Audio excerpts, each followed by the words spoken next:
తెలంగాణలో diversion politics నడుస్తున్నాయని ఆరోపించారు BRS MLA Kaushik Reddy. KCR, KTR, కవిత, Harish రావులను arrest చేయాలి అన్నది రేవంత్ లక్ష్యమని మండిపడ్డారు. ఎమ్మెల్యే సంజయ్ కుమారే తనపై దాడి చేశారన్న కౌశిక్ తనపై పీడీ యాక్ట్ పెట్టాలని చూస్తున్నారని ఆరోపించారు. పీడీ యాక్ట్ అనేది ఫస్ట్ పెడితే 89 కేసులున్న రేవంత్ రెడ్డి మీద పెట్టాలి తప్పితే నా మీద కాదు. నా ఏ సెక్షన్ అన్నా చూడండి, ఈ సంవత్సరంలోనే 28 కేసులు ఎందుకు పెట్టిర్రు? నా హుజురాబాద్ నియోజకవర్గ ప్రజల్లారా మరియు యావత్ తెలంగాణలో ఉన్న ప్రజల్లారా మీ పక్షాన నిలబడతా ఉంటే ఇన్ని కేసులు పెట్టి ఇబ్బందులు పెడతా ఉన్నారు. ఒక రౌడీ షీటర్ని, ఒక మావోయిస్ట్ని, ఒక ల్యాండ్ గ్రాబర్ని ఎత్తుకపోయినట్టు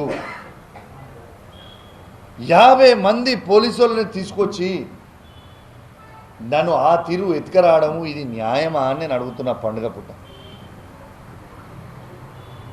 నన్ను ఎత్తుకొని వచ్చినాం, పర్వాలేదు.